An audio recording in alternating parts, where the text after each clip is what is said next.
we'll go ahead and get started. My name is Susan Schwartz. I'm the program director for PEN, Pasadena Education Network.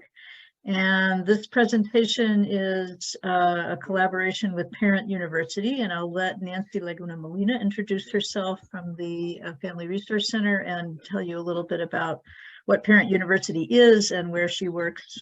Take it away. Sounds good. Good evening, everyone. My name is Nancy Molina. I am the Assistant Coordinator for Community Outreach, and I work in the Family and Community Engagement Office that's out of the district. So our office pretty much houses a couple different personnel. We help our families or parents who are interested in volunteering. So we have someone dedicated to processing any volunteers for PUSD. We also have a program assistant, then you have me, and then we also function with community schools, which is a strategy that some of our schools are aligned to. Parent University is kind of a one-stop shop. We usually have that posted on Canvas, and I'll drop links once I'm done kind of introducing what we offer, so that way you have access to everything. But it's like a one-stop shop where you can kind of go in, you can kind of get to see us virtually, but you also get to download and preview a lot of the workshops that our department works along with other groups such as PEN.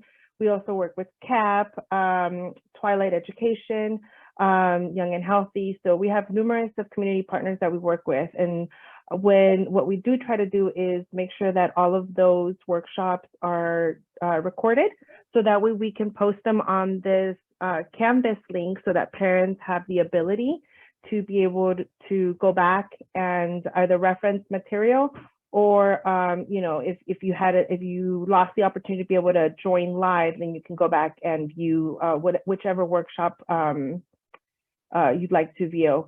I'm going to go ahead and also put my contact information in the event that you need to contact me regarding anything that's PUSD related. I am here to help. I work alongside all of our families at all of our school sites. We have community assistants at all our school sites that I also work closely with. We have monthly meetings. So please feel free to reach out in the event that you have any questions. You know, it doesn't matter how big or small they are. So it's great to meet everyone, and I will let us get started with Susan. Okay, thanks. So yeah, so I'm going to also give Laura Diaz Allen a chance to introduce herself. She works with me at Penn. So Laura, why don't you go ahead and do that? Hello, good evening. I am Laura Diaz Allen. I am the Director of Family Engagement for Penn, and I have kids in the district. They are now in high school. So what I like to do at these workshops is kind of give a little bit of the parent perspective on things. What I'll be sharing today is things that I've learned along the way, and sometimes the hard way, just making them easier for you. So we will be kind of going back and forth with Susan. Yeah, so I'm going to go ahead and share my screen, and we'll stop. I think what we'll do is we're trying to build in enough room at the end for questions. We are going to be covering a lot of information. And so what I want to make clear from the start is that we will not be going in depth into any of the, most of the topics that we hit tonight.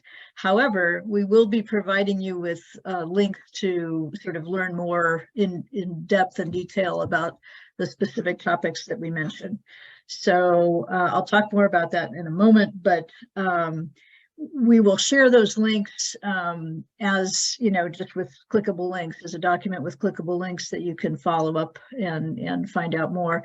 But in the meantime, as we're presenting, if you have questions, you can put them in the chat, and we'll try to build time in towards the end of our presentation to go back and answer questions and have some discussion about what it all means for us as parents and community members. So with that, I will go ahead and try to share my screen. See if this works. I'm going to actually, I should check. Laura, did you add any slides just like in the last 15 minutes or so? No, not in the last 15 minutes. All right. Well, let's start from this, and then if there's something missing, we'll pull out and find it Okay. and get it in there. Okay. Okay. All right. So we decided to call this "How Does PUSD Work?" And we figured in some ways it's almost kind of a loaded title. It means like well, how do things actually work? But why did we decide to do this? One reason is just that it's been a minute since people have been able to be on campus on a regular basis. There are a lot of families who were new to this district, during the pandemic, and some of the things that you kind of pick up a little bit more about how things work, even just at your school site, it's been harder for people to feel connected to that information these last few years. So we figured everybody could use some brushing up on that. And actually, I think there are a lot of kind of common misperceptions, or just, areas where it's not obvious to most of us how our system of public education works, because it is fairly complex when you look at the whole thing. So we wanted to, our mission, Penn's mission, is to promote family participation in public education in the communities served by PUSD. And we do this both at the level of bringing families into the district, encouraging people to come and see the schools, meet families who have kids in the schools, and learn about what the district has to offer, both for their own children and because all our children benefit when more of us participate. And then, the sort of the second piece of that is there is a lot that our district has to offer the children of our community, but what really makes the difference in them being able to do that is families and citizens, who may even people who don't have kids in the schools, our informed participation in our public schools is really important to their success. So this is just sort of what I was explaining before. We're not going to go into a lot of detail, but we will give you a bunch of links to pages and websites and articles that explain more. Particularly, the first part of our presentation is going to really kind of talk about situating PUSD in the context of the state and the larger education system. A little bit about where the money that funds our schools comes from and how it gets dispersed. So we aren't gonna, those are the things that where there's a lot of information that we're not gonna go into a lot of detail about, but we will give you some really helpful links to learn more. And one of the resources that we're going to make a lot of use of when it comes to pointing you in a direction where you can learn more is something called ed100.org. So some of you may be familiar with it already, but they do a nice job of taking some of the complicated stuff and breaking it down into bite-sized pieces so that it's more understandable. So anyway, this is our agenda. We're going to talk about situating PUSD in the larger context of public education. We're going to talk a little bit about where the money comes from and how our schools are funded. And then we're going to spend a little bit more time looking at the district level, or I should say from the district down to our classrooms, and talk a little bit about what decisions get made where, at what levels. And then we will spend some time looking at the ways that parents can have input, have a say in what happens. And as I said, we'll try to leave time at the end for questions and discussions. So if something occurs to you and you don't want to forget, you can just drop it into the chat, and we'll try to come back and catch the things that we have questions that you've had. And we may not be able to answer all your questions, but we will try to, if there's something that really has us stumped, we will try to do some follow-up and get back to everybody with that information. And then I just want to give a little shout out about a program we have just decided on that's coming up in about a month. Again, working with PUSD, we're going to have an in-person morning workshop where we really talk about and do some hands-on practice with strategies for parents who care, how to get involved at your school or anywhere in the district to make things better. So I just wanted to put out a pitch for that. So let's go ahead and talk about putting PUSD in context. So where you start is usually sort of, here's my school. My kid is at this elementary school or this middle school or this high school.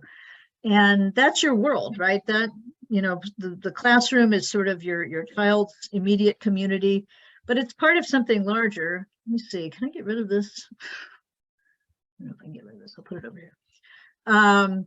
So our schools are, and this is not to scale, by the way, our schools are part of a district which comprise of 3 communities, Pasadena, Altadena, and Sierra Madre.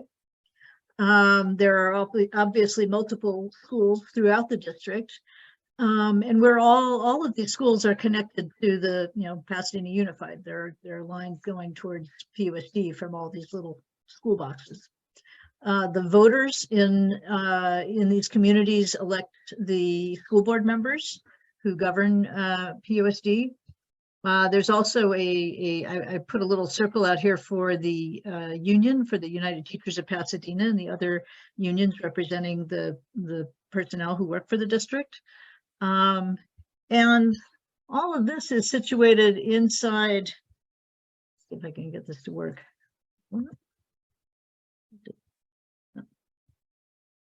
The state of California, the county Department of Education, the Office of Education is sort of in between these two, but the state is really where a lot of the decisions and budgeting and sort of big level policy kinds of things that dictate how we do things in Pasadena Unified are determined. And so you'll sometimes hear people refer to Ed Code.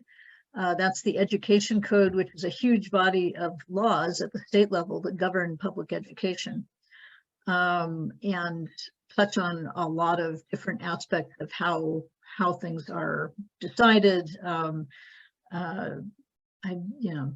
personnel issues, freedom of expression for students and for teachers. I mean, there's a lot that gets covered within that. Instructional minutes and having certain rights, the things we have a right to. The budget for our schools is largely decided at the state level. Most of the funding, we'll talk about that in a minute, but the funding that comes from the state and from our taxes to the schools goes through the state budget process. So that's the governor and the legislature in Sacramento. There is a state board of education, which is actually an appointed body, appointed by the governor. And there is the California Department of Education. Sometimes you'll hear CDE.gov. CDE is the California Department of Education, which collects and analyzes and disseminates a lot of data about our schools and how they're doing, everything from enrollment to test scores to personnel matters, instructional information, instructional minutes, and the superintendent of public instruction is sort of in charge of that department under the State Board of Education. But the superintendent is actually an elected position. So that's something that goes back to the voters, and it's a nonpartisan office and it's elected on a statewide basis. Separately, there is a commission on teacher credentialing, which is an appointed commission. And so you already begin to see just from this alone, how many different players there are, how many different bodies there are that are helping to determine what PUSD does and how they do it. So it's really helpful to have that background. And again, this is one of these things that Ed 100 does a really nice job of explaining in a little bit more detail without getting too much in the weeds. So it's a good place to go next if you're wanting to understand this better. And then the other piece of the context, if you go up a level, is the federal government. So there is a Department of Education. There are federal policies and laws that affect our education system. But in terms of funding, it's a fairly small piece of the big picture. The states have the most power in terms of determining what our public education systems look like in this country, which is interesting. Even the academic standards are made at a state level rather than at the federal level. There are some important pieces of funding, Title I, to support low-income children learning, school lunch subsidies. Some other things that this district benefits from include magnet grants. There are also mandates that come down from the federal level. So, for example, the Individuals with Disabilities Education Act, or IDEA, which mandates what services are required for children with special educational needs. So there are definitely areas where the federal government comes into play in our local education. The other thing I should mention, that although overall the federal government doesn't provide that much of the funding, they do occasionally, in sort of emergency situations like during the pandemic, provide for some extra funding for certain things for our schools.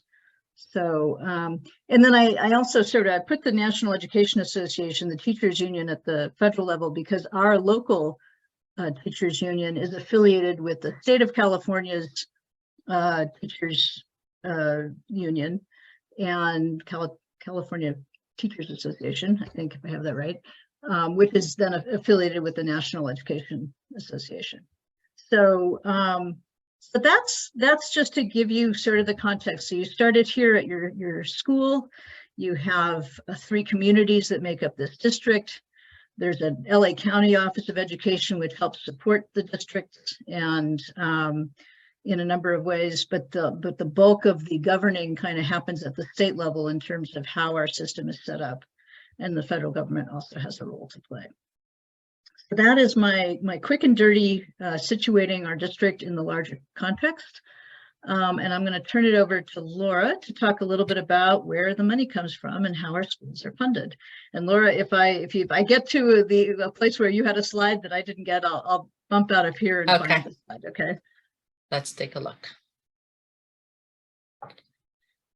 Okay.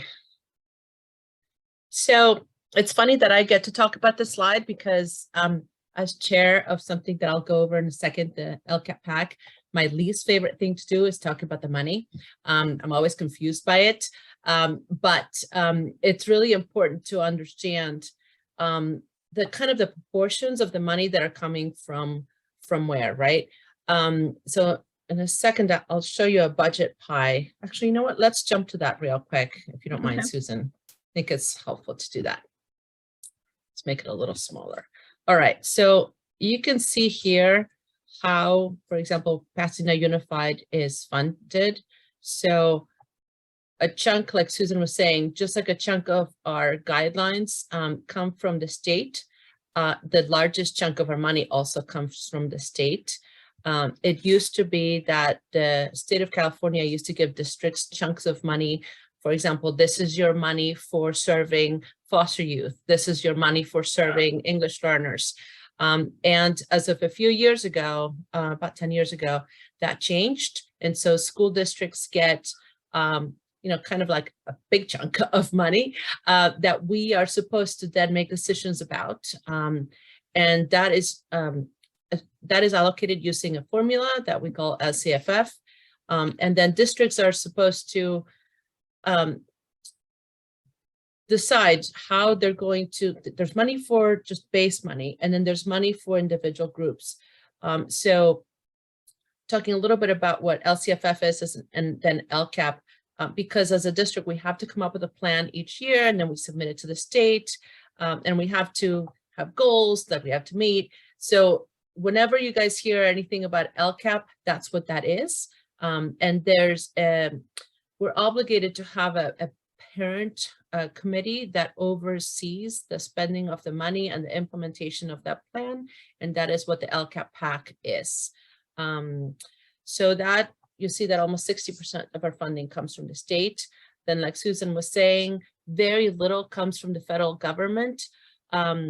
in addition to the money for, school lunches and some for our Title I students, what we're seeing there is money for students in special education, which is nowhere near enough to cover the cost of serving students in special education. So, and maybe that occasionally you hear a term called encroachment that a lot of people really don't like, but that just means that there isn't enough money from the budget, if you will, allocated for students in special education to serve those students. And so a lot of that money comes from the general budget. Very little comes from the lottery, even though we'd all like to think that there's more. It's just 1%. And then local property tax. I'm trying to think of how exactly that's coming through. I think it's like sales taxes. I think that's the sales taxes, and there's sales taxes, and then there's but that goes through the city, and then the city shares some with us, and then there's our property taxes. I think I'm just going to leave it at that before it gets super confusing, unless I forgot something. What differentiates the property taxes for the most part go through the state and get redistributed, and that's something that came about from a lawsuit in the 1970s, I want to say. Basically so that it would be more fair, that a district that had lower property values was not going to be penalized. And then I don't know if the other local includes things like parcel taxes that communities pass. But so that's an important thing. That's an important thing I think to share, is that some cities where a higher percentage of the children in the city go to their local public schools, support, just basically provide more support through parcel taxes and things like that for the schools. So things that come out of, say, a parcel tax is if you have to build a new school, if you have to replace roofs, if you have to do any kind of major. That's a bond measure. That's different than a parcel. That's a bond measure. Sorry. How about you cover this? I told you I always get confused with this. You're doing great. The point is that money for the big things related to facilities is not in the general budget. It has to come from the every now and then us going to the community and asking for money, which is, you're right, is the bond measures. So sometimes we're asking, how come we didn't replace the roof at Marshall? Well, because that's not the kind of thing that we necessarily would do unless we had a chunk of money from a bond measure that was passed. So it's a little complicated. Let's see, what else have I covered? Oh, this is important. So the way we get money is based on attendance. There is a day called the Norm Day. So once a year, I think it's in October, early October, where whatever attendance we have on that day is what the state will use to determine how much money we're going to get. And we will get money per child that attended that day. So it's like enrollment, but it's a proxy for enrollment. It's just whoever was there. So schools that have poor attendance are generating less money for the district. That's a big issue, actually. All right. Okay. Go on. Yeah, let's go through. Oops, okay. Oh, we had notes there and everything. I'm sorry. Oops, did I go too far? Yeah, No, I'm just go back gonna to this. Was there anything from the change notes that you wanted to? Let me see, a supplemental. Okay, yeah. So I wanted to cover the idea of supplemental and concentration funds versus the base. So when I was talking about the money that we get through the LCFF formula, and that becomes part of the LCAP plan, there's a certain amount of money that goes to serve all students. And then we have what's called S&C, or supplemental and concentration, which is supposed to be used just for students who are at more risk. So it's basically at this point, students in foster care, low income students, and English learners. So part of the task of the district, and specifically of the LCAP PAC, is to make sure that we are spending that money to help those students, and that we're not sort of taking money away from that just to cover things that should be coming out of a different pot of money.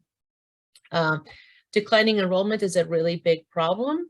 because, and it is a problem for a lot of cities on the coast in California, as it gets more expensive to live on the coast and families are moving either inland or to other states where we have fewer students, and then people are also having fewer children. And so we have fewer students, and we have a lot of schools that we built for the baby boomers. So that's kind of an issue that we're struggling with as a district. What do we do with all these buildings, right? Right now, we have to maintain them, whether or not we have students in them. And the other thing we have to do is give priority to charter schools. If they want the space, we have to give it to them, and we don't get to charge them a lot of money. So that is something that we'll have to figure out how to handle as time goes on. The other thing that's important is that we need to figure out how to use money that we're given as a one-time funding source. So for example, with the pandemic, we were given money to make sure that our air conditioners were working, that we have proper filtration, that we have all the things that we required to be safe going back to schools.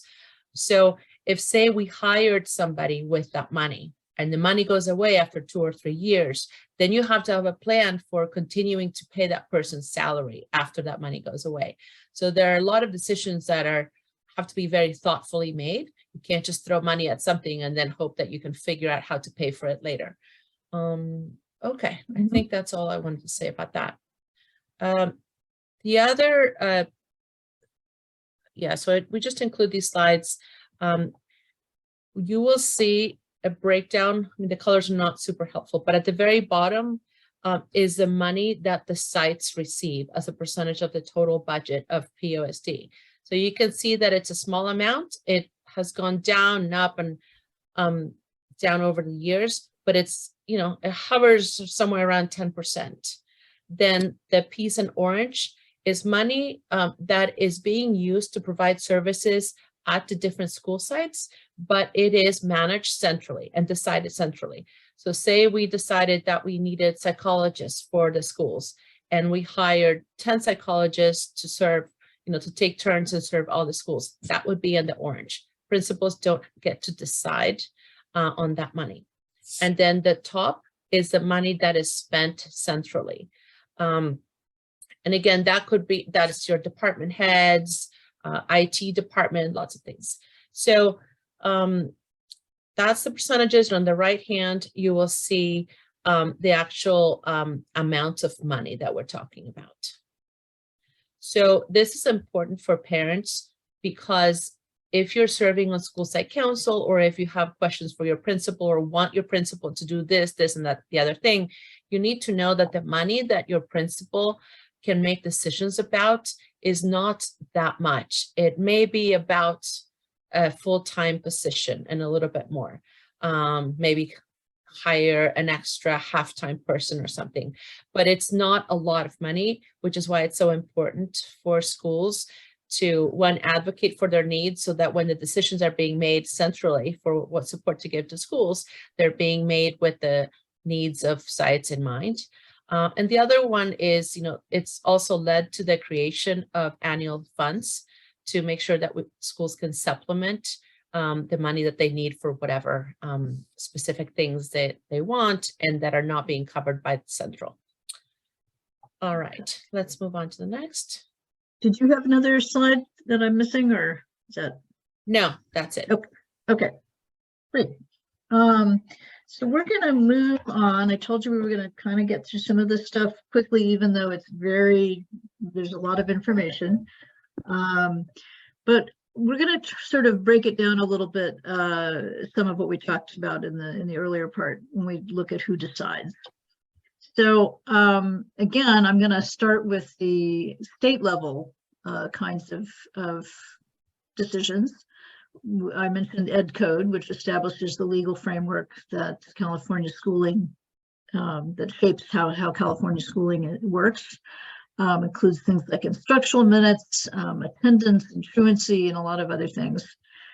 The governor and the legislature decide what the actual dollars are going to be, but some of that is also determined by things that the voters have decided. So as you probably know, in California, we have budget measures, ballot initiatives And those can be, those can dictate sometimes how the budget is parceled out, sort of how much, some minimum amount that needs to go to schools and to other things. So that budget initiatives I should say ballot initiatives can have a big impact on our school budgets in California. The State Board of Education is where the state's academic standards, testing frameworks, guidance for instructional materials are decided, are approved. There are the regulations for the state funding formula that Laura mentioned were developed at that State Board of Education level. And interestingly, the Ed Code is written in a way that it's a little bit like the US Constitution, where it's not so much saying what you can do as saying what things you can't be prohibited from doing. So districts can occasionally get waivers from specific Ed Code provisions from the State Board of Education.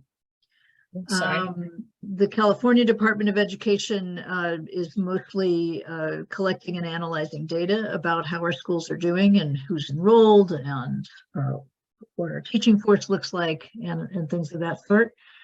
I think I've kind of covered this already. So I'll go on down to our district, the school board. So the district's board of trustees, which is usually called the school board, is 7 members. They are elected by voters in the 3 communities that I mentioned. And for the last, I forget when this went into effect, but for the last several years, it's been based on a geographic area of the district. So our school board members used to be elected at large. Everybody in the 3 communities voted on all the members of the school board. But that has changed, and that's as a result, I think, of federal decisions. The board members are elected for 4-year terms, and the school board members are accountable to the voters. So both parents and people in the community who aren't parents, but I think parents, do have the most weight there. The board hires and supervises the superintendent. They are responsible for the fiscal health of the district. So they have to approve the budget. They have to look at the out years, kind of implications for the budget. When they look at each year's budget, they're also looking a couple years out. They have to maintain a certain reserve, again, just to ensure the fiscal health of the district. There are a whole set of board policies that the school board makes or reviews, and then these policies have administrative regulations that go with them. But that's a staff area. So, but the actual the policy decisions get made at the board level. So, for example, a policy might be how our open enrollment system is set up, sort of what your rights are in terms of being able to go to a different school in the district. Then we've got the board has committees, and I've listed them here. Committee meetings are not decision-making places, so they are open to the public. You can go, you can usually give public comment, and you can listen. But the committees just make recommendations to the full board. They do not actually make any policy decisions themselves. But as you can see, they cover quite a lot of things that are of interest to parents: student safety and conduct, facilities and capital projects, discipline, and actually the whole body of policies itself. The policy committee reviews the various policies, sometimes in response to a piece of state law that's changed, or some other recommendation from the state level about how something should be done. They also approved the major decisions, so the budget, obviously, but also things like where the school attendance boundaries are, consolidation or closing of schools. the disposition of property. If we have schools that are not being used as schools, can we sell those? Can we turn them into teacher housing? You know, those are major decisions with a long-term impact on the district, and have to be approved by the school board. Susan, Oh, I yeah. just wanted to mention that school board members do not get paid like they do, for example, at LAUSD. They get a small stipend per month, I think for gas and whatever else, like gum. It's not very big. And they also get benefits. So they get health insurance and a few other things. So I always like to remind people about that, because it's really a labor of love that they are doing. I'm always just grateful for their service. Yeah, they spend a lot of time in, you know, just in the meetings. So that is a volunteer, essentially a volunteer job. And all I put here, it was too big to actually copy, is the org chart. A lot of times people just have questions as to, you know, if I need to talk to someone about such a thing, you know, who do I go to? We will in a minute just kind of mention the order in which we recommend that people do this. But if you click on that, you will go to the org chart, and it is updated as of the last couple of months. Yeah. Okay. So I'm going to go back to where I was. I don't know what happened. I think I've just lost myself here. Yep. There we go. Lost yourself in the org chart. It I happens. lost myself in the org chart. Easy to do.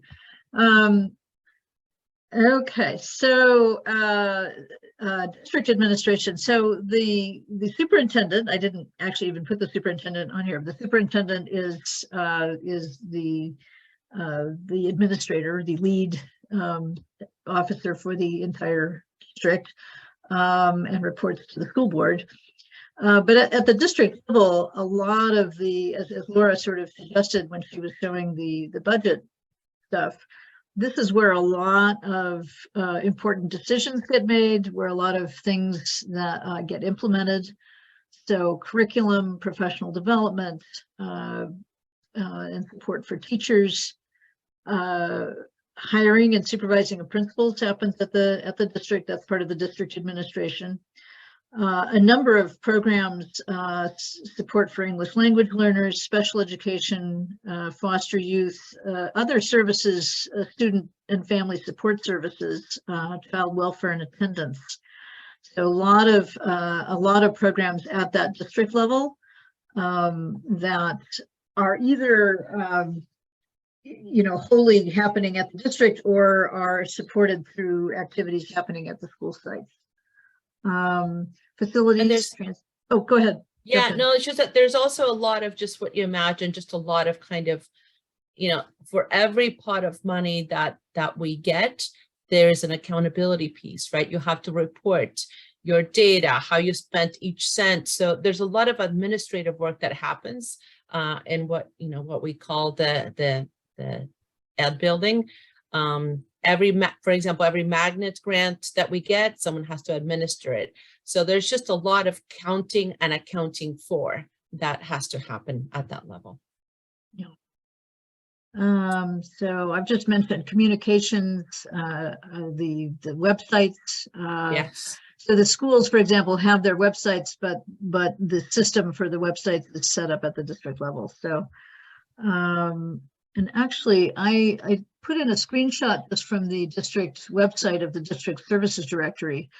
So if you go to PUSD.us, which is the main website, you can find the academic departments in one of the main tabs, but there's also a PUSD services tab. And these are all the things that are listed underneath there. So volunteers, technology services, translations and interpretation,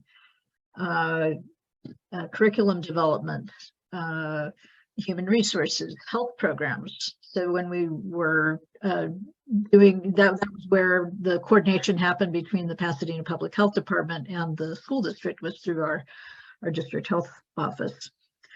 So again, just trying to kind of give a little bit of an idea of all the things that are happening at 351 South Hudson Street. So it's Avenue, rather. It's there are a lot of pieces, and actually not as many people as all that. It's not, I'm always surprised at how relatively few people there are actually working at that district office. Laura, do you want to add anything on this page here? No, I think, just trying to think. There are things that we don't even think about being, part of education. For example, in special education, there's a program for students who are in special education, but who've graduated and are adults, but need still a lot of support. So that would be the PALS program. So there are just all these things that just don't look like a classroom or a school that are happening. And that's all being coordinated and, like I said, counted and accounted for through the central office. Okay. So moving down to the school site and our principals, the principals are in charge of the school sites, but as Laura pointed out, their discretionary site budget is a very small piece of the resources that they manage and oversee. So again, like hiring and supervising teachers, instructional coaches, and other certificated staff like school psychologists, as well as the classified staff, the attendance clerk, the custodians, the lunch ladies, all the other things that are happening. And I don't know, Laura, did you want to say a little bit more about sort of what things are done at the site versus in the district office here? Okay. For example, custodial services are centrally managed by the facilities department with a budget that's set by the central office, but those custodians are supervised at the site by the principal. But the principal is one person, and so particularly at something like an elementary school where there are not other administrative staff, other people with an administrative credential, the principal is actually in charge of quite a lot. The after school program is another instance where this is a program from the district office, but to the extent they are operating on a school campus, the principal is sort of responsible for what's happening at that school site during the day. Parent communication, enrollment, and attendance tracking. The principal really sets the tone and represents the school and the local community. They're very visible. The other thing I would just sort of call out here is the single plan for student achievement, which is also called sometimes the school site plan. And that is something that all schools have to produce and update and get signed off on. That is the responsibility of the principals, but they work with the school site council to produce that and to monitor it. And that would be the place where the principal working with the rest of the school site would, for example, decide that they need an extra body on campus. And if that extra person is not part of what has been proposed and approved by central office, they might then decide to use their money to hire that person, whether it's a full-time position or a half-time position, whatever they can afford. But that would happen at that level using the data that have been gathered for those students, and just consultation with the parents. That's it. Before we get to the classroom teachers, the classroom teachers are the ones who have the greatest immediate impact on our students. And their work is both governed by and supported by the larger system. So they are responsible for their lesson plans and daily instruction, but they are following a set of standards that are set by the State Board of Education. They're working with curriculum that is chosen at the district level, and instructional materials, and getting support from coaches who are at the school site, but maybe at more than one school site, and being trained at the district level. They're responsible for assessing student learning, gaps, needs, for communicating with parents, for assigning homework, but again, in accordance with the district's homework policy, which has been approved by the school board.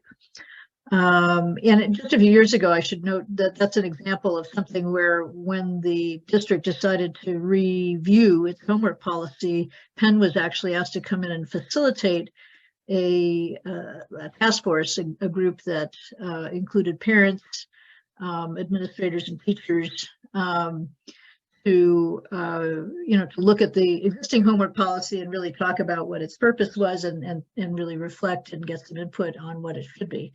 So there, because these things are being decided, we'll talk about the parents' role in a minute, but that was an example where parents did have a chance to have some input.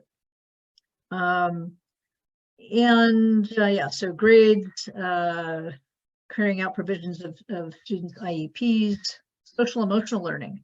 So we have a curriculum that we use for that, and that's sort of how the teacher does that is going to look a little different from classroom to classroom, because teachers are professionals and their teaching is an art as well as a science. So all right, I'm going to move on to where you come in, how parents can have a say, and I'm going to let Laura take the lead on that, and then we'll wrap up our slideshow in a minute and get to your questions and discussion. So a few years ago, Penn came up with this little pyramid that I think has been very helpful in explaining how we think about parent engagement, right? At the bottom of the pyramid is what we do as parents with our children, what we do at home, the rules, the values, the behaviors that we encourage.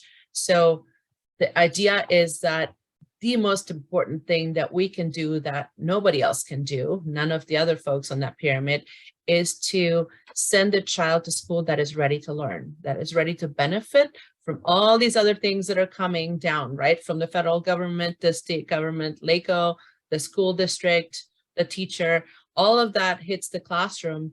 And then we send them a child that's as ready to learn as possible.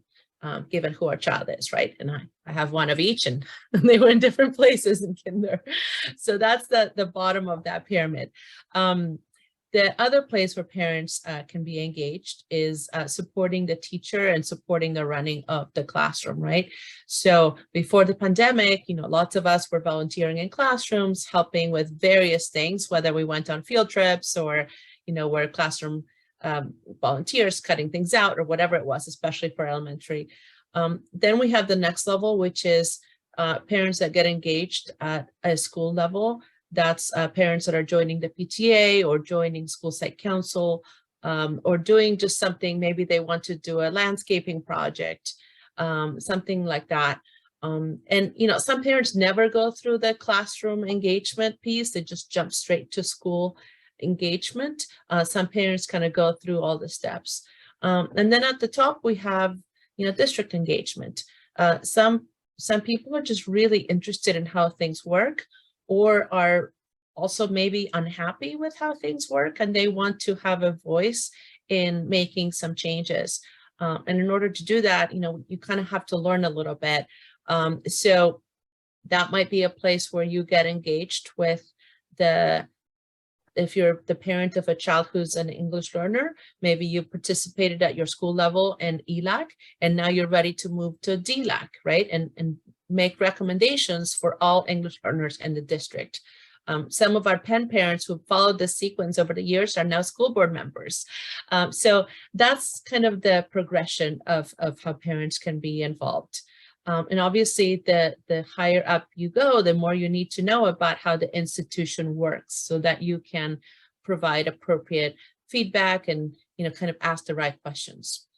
Okay, I just want to add, I put these arrows kind of one going down and one going up. Yeah. Because the list that we have over on the left, advocating for your child's needs, and then volunteering and joining groups and getting involved at the district level, is kind of in the opposite order from the way the pyramid is organized. Yes. But we really do want to emphasize that what you do with your own child and the engagement that is based on getting your child, as Laura said, to school on time, ready to learn, having what they need, paying attention to those communications from the teacher and the school. That is the foundation. That is the most important thing. And really, you know, beyond that, in my mind, at least, when we talk about parent leadership, the kind of most fundamental thing that parent leaders do, I feel, is make it support more parents in being able to support their kids. Whether that means giving information, making sure other parents at your school or in the district have the information they need to do that, or, you know, working with the district staff or the school staff to make sure the systems are set up in a way that are parent friendly and make it possible for more parents to have that child-centered engagement that's really working. Because when that's working, everything else works better. Right. And we have a whole program on kind of the attitude that we encourage parents to have as they walk into to being engaged with their child's school, because you know, we've all tried different things and some are more successful than others. But the Penn idea is always that we try to partner with people, right? And that we're asking questions and that we try to really just be understanding while, you know, pushing for the things that we think are right for not just our kids, but all kids. Do you So want that's to one share piece. your Francis Weisenberger story? Oh, right. Yeah. So when my oldest was in first grade, he was at Hamilton, and I went in and I had a lot of questions and I had, well, let's just say some demands, right? And I was very committed to all of this. And the principal was very, very sweet, and she listened for a while. And at some point, she kind of just put her hand on my arm and she said, "Oh, I get it, Laura. I'm a mom too. I just want you to remember that while you have one child to advocate for and to care about, I have 550.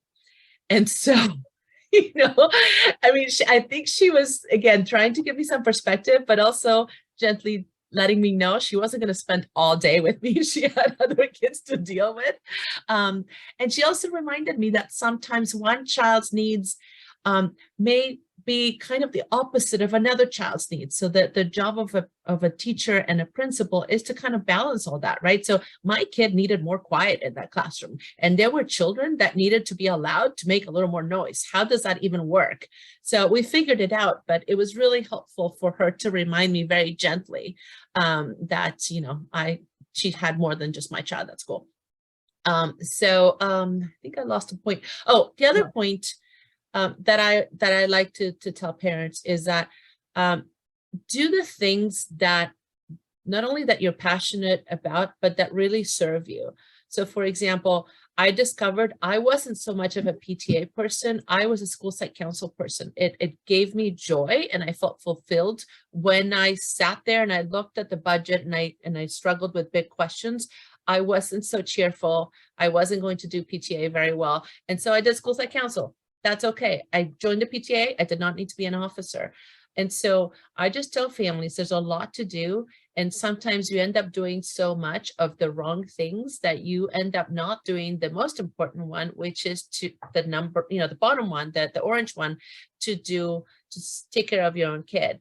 And I've certainly found myself, doing too much, and my kids are eating McDonald's and not getting their homework done. So, a little balance, and just follow your own interest at the same time that you're helping out with everybody else's children. All right. I think that's that. Yeah. So I just wanted to move to the different school-based parent organizations, and you may be familiar with these already, but I mean, I don't know, not to read the slide, but do you want to go through a little bit with the I think so. Yeah, so we have PTA and then PTSA for the middle school and high school, where students can also be involved. I'm just going to go quickly through this. Yeah. Just because a lot of parents appreciate it when we break down the acronyms. ELAC is the committee that is required by law, actually, for schools that have 20 plus students who are English learners. They need to have a committee of parents who are providing advice to the school. And then there's the district level of that. School site council, we already covered. And if you like to know how things run and to have a say in that, I love School Site Council. I highly recommend it. AAPC, we have an African American Parent Council at the district level. Not all schools have one. It may be because not all schools have a big enough population of Black students. But that one, okay. unlike ELAC, the English Right. Learner Advisory Committee, the African American Parent Council was something that was chartered by parents. It wasn't mandated by outside rules or laws. It was something that parents in the district founded and established. Right. Yeah. So ethnicity is not actually one of the identified categories for funding. Just so you know, so that never shows up in any of the in the pots of money. It's more of a category of students, but not ethnicity. So it's not required that we have one, but it's wonderful. And I highly recommend, if you have a chance, to go to the district level AAPC meetings. Are really wonderful and you learn a lot. Okay, so, and then we have, you know, annual fund, and for the high schools, we have, in maybe some of the middle schools, you have more booster groups. So like if my child is playing volleyball, there will be fundraising just for his team, and I'm not going to get necessarily involved with something bigger than what my kid is doing. Okay. And then at the district level, we have PTA Council, which supports all the other PTAs. And I mentioned DLAC, ABC. Oh, so for CAC is an important group that, unless you have a child with special needs, you probably don't know about. But the name is not very helpful. Community Advisory Council is basically a group at the district level of parents who have children in special education, and they have also fiduciary duties. They have to look over the district plan and budget for children in special education, and that is all separate from the LCAP plan for now. It may change soon. Then we have Foster Youth Council, and Lily, who is with us, is the co-chair. LCAP PAC, and I want to put a plug in for this. I'm the chair right now, and it's a small group. There's 7 of us, and we're thinking that there used to be a district level committee that oversaw all the school site councils. It was called DAC, and it currently does not have leadership, and so it has not been meeting for, I don't know, maybe half a year. And so we're thinking that maybe what we need to do is kind of merge the LCAP PAC with school site council representation, so that we have just kind of like a bigger parent advisory group as a district that is more inclusive. So I will be reaching out to parents to see what your thoughts might be on that, especially if you serve on school site council right now, what might make it work. Right, and then for Measure O, there's a community oversight committee that oversees, well, it's not just Measure O, but at the moment, that oversees how the district is spending money that comes from bond measures. Right. So, for example, when a bond measure is passed, the language of the measure is passed by voters in the community. It lays out, it outlines what kinds of projects it's intended to cover.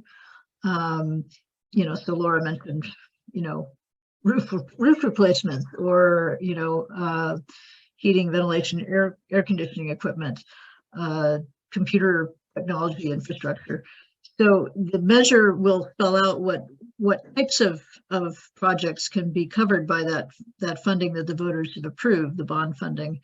But the facilities committee then has to sort of work with the school sites and, you know, identify specific and look at the facilities master plan and identify specific projects. And the community oversight committee has to weigh in as to whether they recommend to the school board, yes, this is a project that should be covered by this bond measure. So that's where they come in.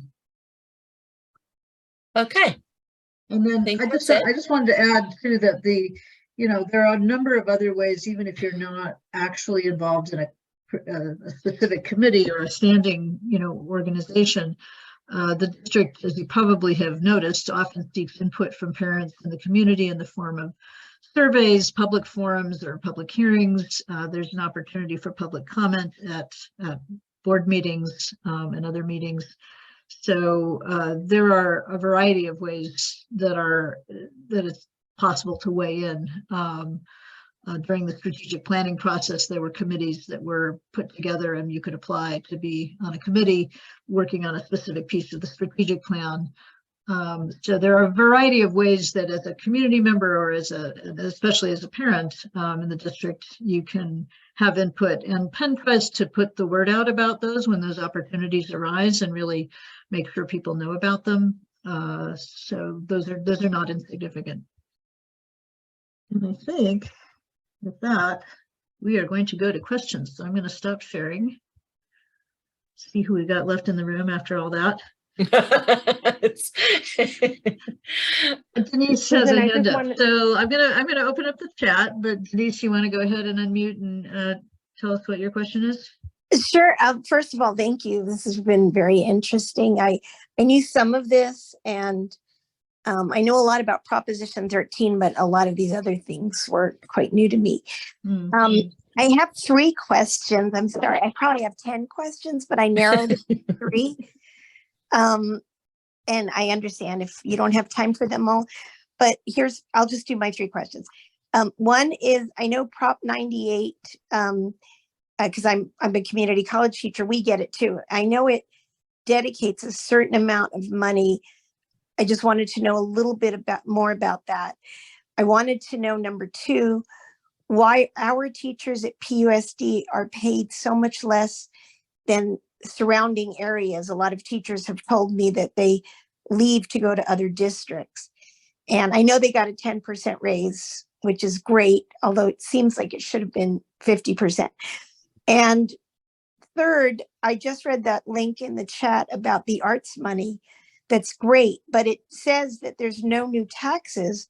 So I'm wondering where they're pulling the money from for that. I was hoping there was some new stream of funding. Okay, I'll shut up. That was a lot. Those are good questions, Denise. Good questions. Good questions. I don't have an answer for 98, but I have some thoughts about the teacher's pay. Susan, do you know about Prop 98? I did, and I do, but I don't have it off the tip of my tongue here. So why don't you talk about the other thing, and I will go and see what I have. So Denise, a couple of things about that. One is, yes, I think they should get paid more. 2, parents really advocated and supported teachers this last time around to get that pay raise.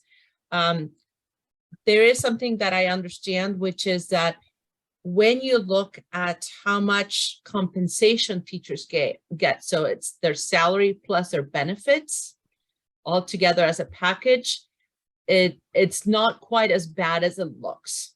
So that's just so you know. So you have to look at the whole thing, not just the pay, because benefits are quite expensive.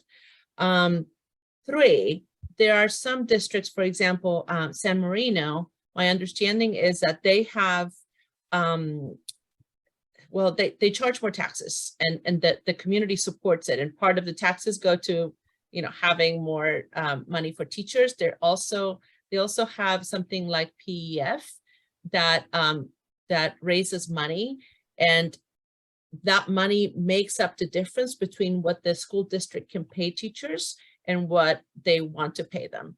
So basically what I'm saying is that I think that if we lived in an area where more people sent their children to public school, there might be a little bit more buy-in, and people would feel a little less negative about, passing those extra, bond measures and whatever. So that's a thought. But I wish I had a better answer for you, but that's top of mind. Sorry, the last question you had was, I didn't write it down. I got confused. Oh, the arts funding that. Yeah, I have no idea. That it's not going to have a new funding stream, but we're going to spend $1 billion on it, which I love, but I just wondered if it's not a new funding stream, what are we spending $1 billion less on? It's the governor's problem. I don't know, but we're getting the money and principals are planning for it already and already using the money. Yeah, I do see Scott dropped in the quick explanation for Prop 98, Thank you. that it provides a guaranteed funding source. So I dropped in a link to one of the Ed 100 pieces of information.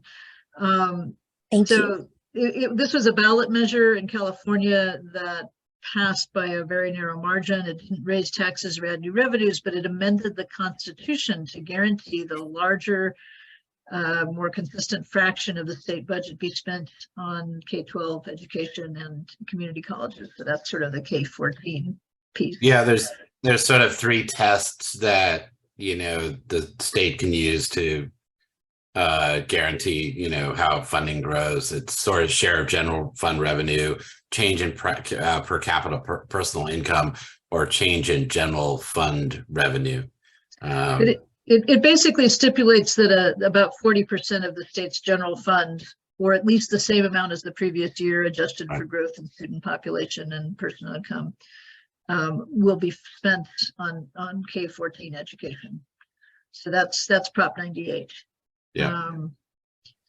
It can be suspended too by the legislature if need be. So it's kind of a, you know, it's a little rickety, but One thing I don't understand very well, but I know happens, is that we as a district never really know exactly how much money the state of California is going to give us year to year, so that there are revisions to the budget. And so the district will make we'll have a budget, they'll make a plan, and all of a sudden mid-year there's an adjustment. So, and that's because it's tied to, is it personal income? Correct me, Scott and Susan. So if we're in a recession, there will be less money for schools, basically. That's my understanding. Yeah, and it takes generally about a year or so to sort of trickle through. You know, generally you kind of see, like if a recession happens, for instance, you start to see impacts, you know, a couple of budget years after, you know, the impact of a recession. But and there is a risk that we're, you know, coming to a fiscal cliff, of course, right? Because one, we're going to be losing some of the, you know, one-time monies due to COVID, and we're actually going to see personal incomes go down because of potential looming doom and gloom. So, you know, I think that's another thing that goes back to commitments that the district might make with regards to teacher salaries, because they may not be sustainable over the duration. And then one last thing is that districts are required, and LACO checks on that to make sure that it's happening. They're required to always have some reserves, right? Is it 17% or is that too much? That's like the number I think have it's in too my much. head. It's something like That that. seems too much, right? Yeah.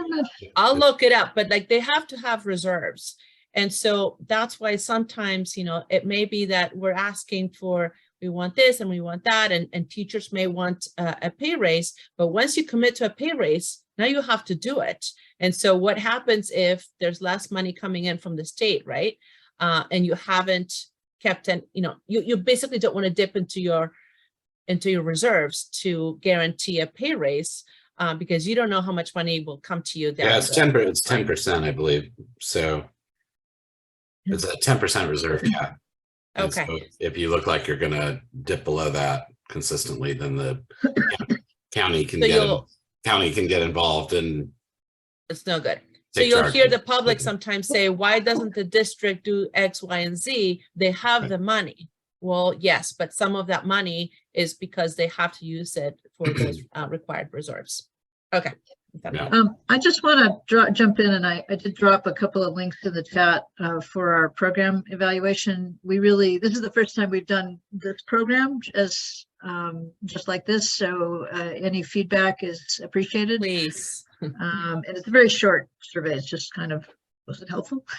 Or would make it better? Or what else would you like to hear, or how differently would you like to hear it? Let's see. Do we have other questions here that we have in the chat? I'm just looking.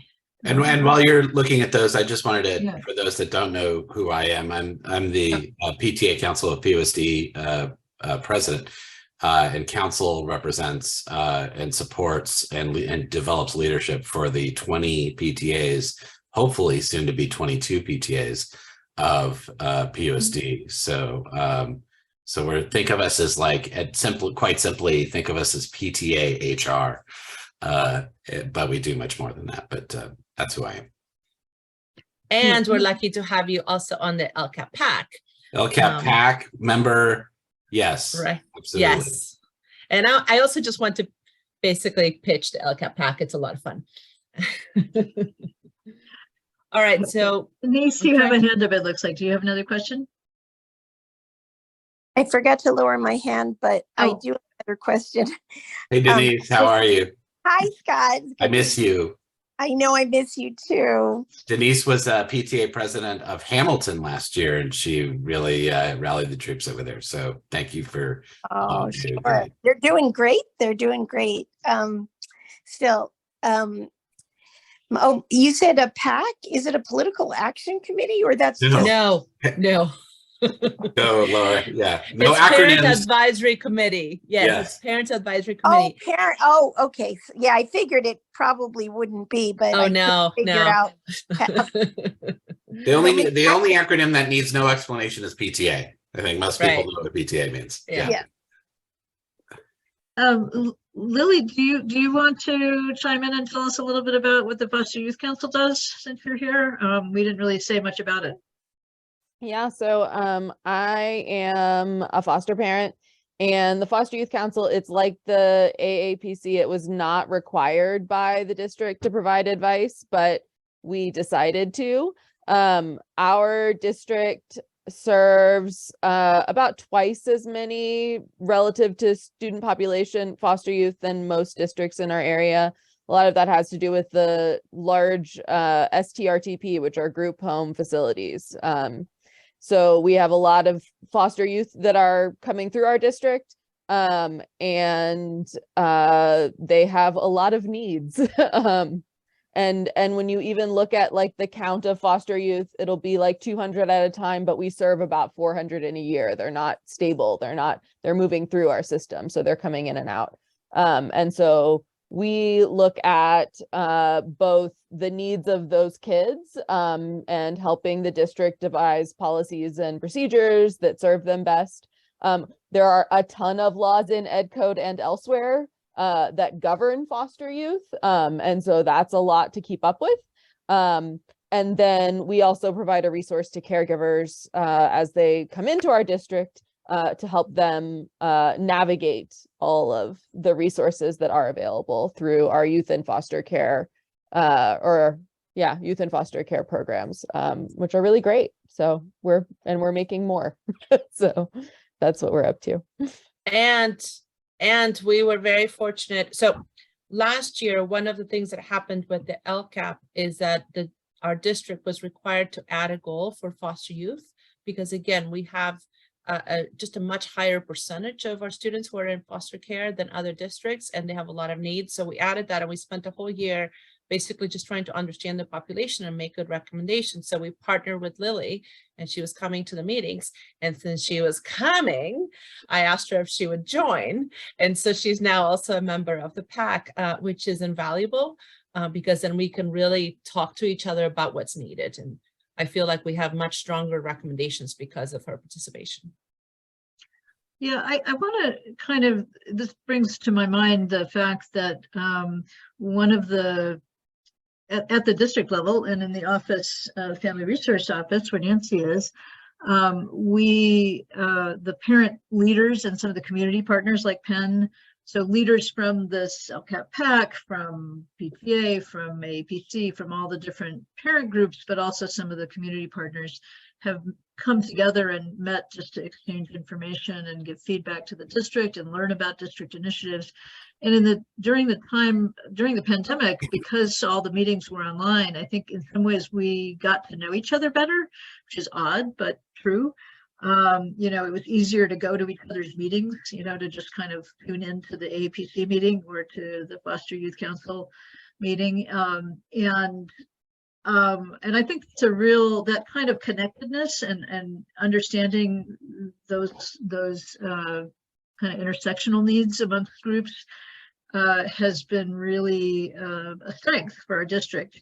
And again, I think it's one of the reasons that we do a program like this is we really want to encourage parents to connect with each other. And it's great to find other parents who share a particular concern or interest that you have, but it's also really helpful when we sort of make some bridges across different parent groups and different ways in which we categorize ourselves, because you get a much better picture of what we all need in common and what things would be helpful for everyone, but also why we want to support each other when with the things that a specific group needs. Any other questions? There's a lot of information. Sandy, Victoria, no questions? Did you want to introduce yourself, Victoria? Okay. I certainly can. It's good to see you, Laura. It was nice to see Jeff as well. And hi, Susan. I'm Victoria Knapp. I am on the Altadena Town Council and I chair the council's education committee. And I have 2 children in the district. One is in high school and one will be promoting to middle school next year. Oh, I know. he was just born. How'd that happen? I know. He was just born. It's rude. They snap a finger. True. So we've heard from a lot of us here. I don't know if, Eugene and Sandy, I want to give you both a chance to say hi and introduce yourselves. We're a small group. If you wanted to jump in and just say how you heard about this program and what brought you here, or any specific questions you have at this point, feel free. You don't have to. Sure. I have a soon-to-be 5-year-old that will be attending Jackson Dual Immersion in August, and I signed up for the Penn Network summer camp for her today, and then I got an email about this, so I decided to join. Right. A distinction is the summer camp PEF. is PEF, the foundation. We get confused a lot, so people confuse us. I probably confused it all. Anyway, No, I got an email about this, so I decided to join. That's great. Thank you. Eugene? I don't know. Yeah, hi, I'm Eugene, and I live in Altadena, and I have a 4-year-old who'll be attending TK at Willard in the fall. So just wanted to, I've had some involvement with the school PUSD I was a member of DATCAT, years ago. Okay. And I'd done other things working for arts organizations around it. So I was just curious about just how, always want to know more about how PUSD is working and evolving, because it keeps on changing over time, I'm sure as well. But so, and my wife sent me, this because she's on the list for all the different seminars. So I just, I was home tonight, so I could actually partake and just constantly Great. more to see how I can, continue to support PUSD, particularly now that my son will be attending the school That's there. great. Well, welcome to PUSD. We love the parents of the young ones. Yeah, welcome. Well, it's like after my son gets involved, you can let me know what you think. Well, one thing we didn't really talk very much about when we were talking about funding, it's not in the sort of picture of California, it doesn't show up. You learn about it on Ed 100, but the Pasadena Educational Foundation, PEF, does play an really important role in our district in not just raising money, but also making partnerships with local arts organizations and not just arts organizations, but really supporting the arts, STEM, teacher grants for whatever, field trips, and a number of other things. And I think the arts is a really important example of that. And so we have a lot of resources in this community, cultural and otherwise, and PEF does a lot of bridge building with those resources, and as does PTA and other groups do as well. But But they play an important role. They also oversee the annual fund, or I guess they're the fiscal agent for the annual fund. So each school has an annual fund, which allows them to raise money for things that are, big enough, like a, play structure or a computer lab teacher or whatever it might be. Something well beyond the kind of scope of what PTA raises money for, which is just its own, school-wide programs and things like that.